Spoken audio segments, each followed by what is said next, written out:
Good morning student, मैं गौरव शर्मा स्वागत करता हूं आप सभी का आपके अपने YouTube चैनल अध्ययन कोचिंग में। जैसे कि आपको पता है सॉल्यूशन चैप्टर चल रहा है, इसके पार्ट 4 में आपको करा चुका हूं। आज पार्ट 5 में बहुत ही इंपॉर्टेंट टॉपिक हमने हेनरी का नियम लिया है। हेनरी का नियम 1803 में हेनरी ने दिया था, ठीक है। और यह नियम जो है द्रवों में गैस की विलेयता पर दाब का प्रभाव व्यक्त करने के लिए प्रयोग किया जाता है। दोबारा सुन लें कि द्रवों में गैस की विलेयता पर दाब का प्रभाव व्यक्त करने के लिए इस नियम का प्रयोग किया जाता है।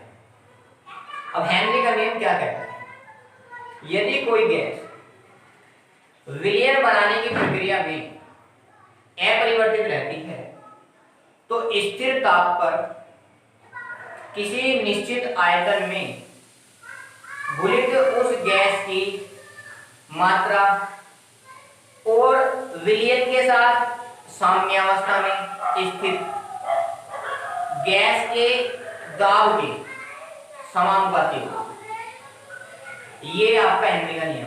और डेफिनेशन देख लेते हैं कि यदि कोई गैस विलयन बनाने की प्रक्रिया में रासायनिक रूप से अपरिवर्तित रहती है, मतलब केमिकल इसमें कोई चेंज नहीं होता, तो क्या होता है? तो स्थिर ताप पर द्रव के एक निश्चित आयतन में घुलित उस गैस की मात्रा कह दो या उसका द्रव्यमान कह दो, ठीक है।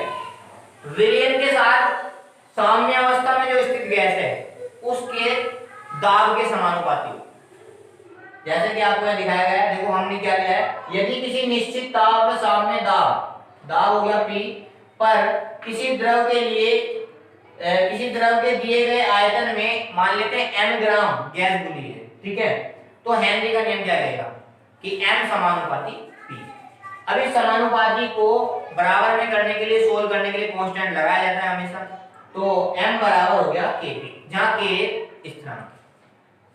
अगर हम इसी रूल को मोल प्रभाव के रूप में व्यक्त करने लगे तो हम इसे कैसे व्यक्त करें? देखो, यदि गैस की विलेयता को गैस के विलयन में मोल प्रभाव के रूप में व्यक्त करना हो तो हम क्या करते हैं? डेफिनेशन देख लेते हैं। हेनरी क्या कहता है कि विलयन में गैस का मोल प्रभाव, जो विलयन है उसमें गैस का मोल प्रभाव वाष्प प्रावस्था में गैस के आंशिक दाब के समानुपाती होता है। वहां दाब के समानुपाती था या आंशिक दाब के समानुपाती होता है।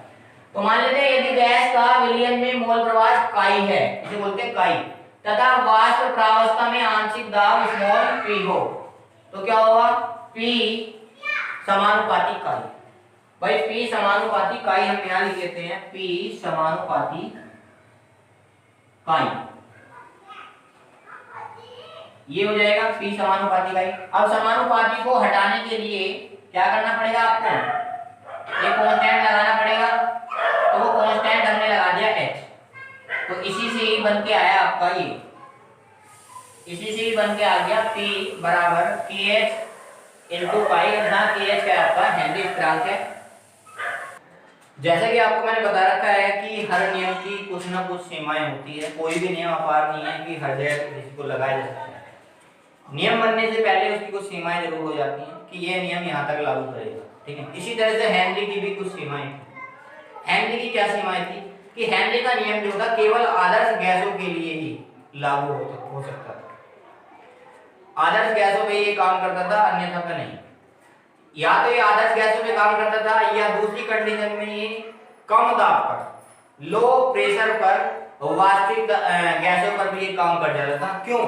क्योंकि इसका कारण है वास्तविक जो गैस है वो कम दाब पर एक आदर्श गैस की भांति ही कार्य करती हैं।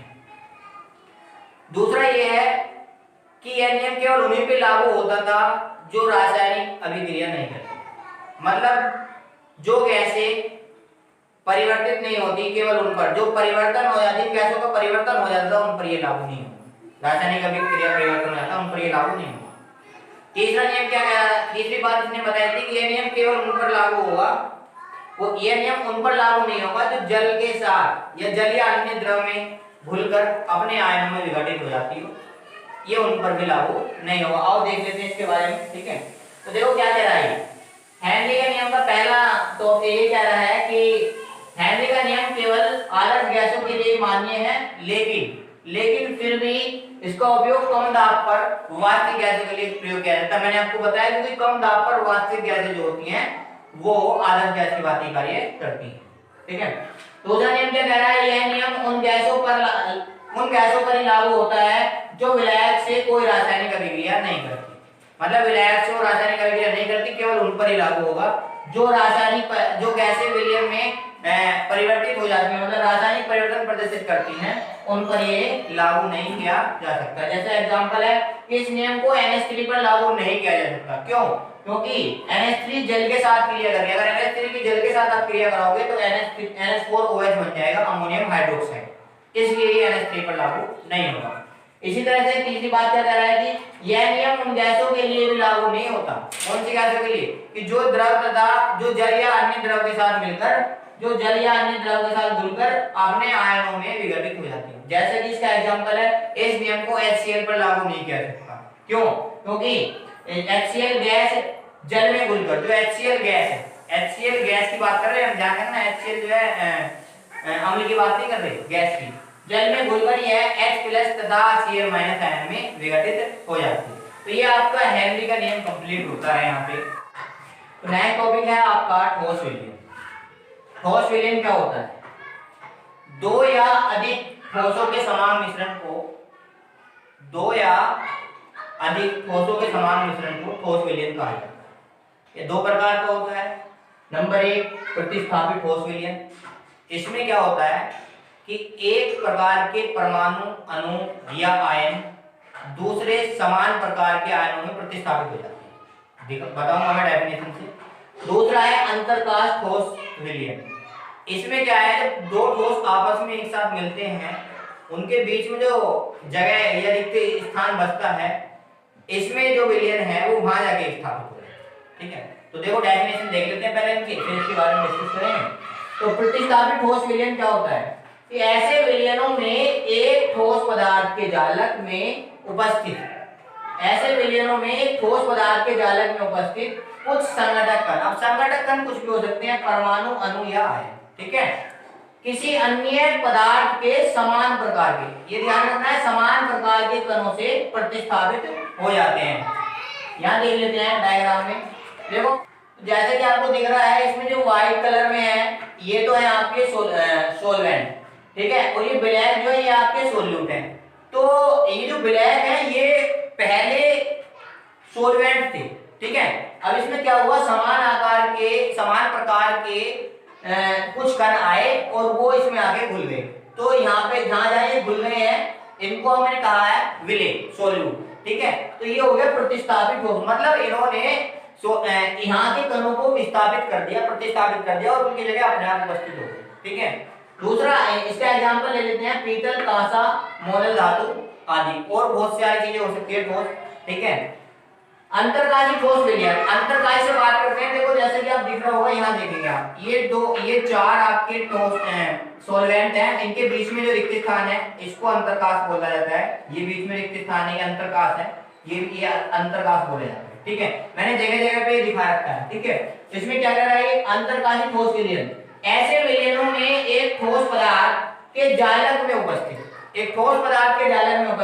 रिक्तियां या उसके अंतरकाश, इनको बोल रहा है रिक्तियां या उसके अंतरकाश में किसी अन्य पदार्थ के परमाणु स्थित होते हैं, मतलब कोई अन्य पदार्थ के जो परमाणु हैं वे इसमें स्थित होते हैं, इसे बोलते हैं अंतरकाश ठोस विलयन। दोनों तरह के विलयन आपने पढ़ लिए, प्रतिस्थापित ठोस विलयन और अंतर, ठीक है। इसका एग्जांपल देख लेते हैं, जैसे टंगस्टन कार्बाइड,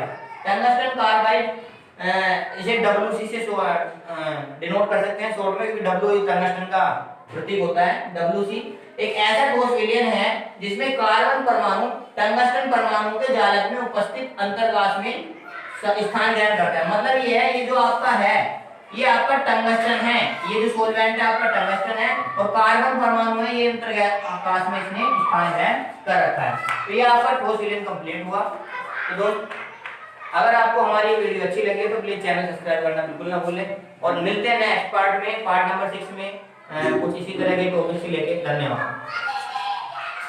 मैं बंद कर देंगे।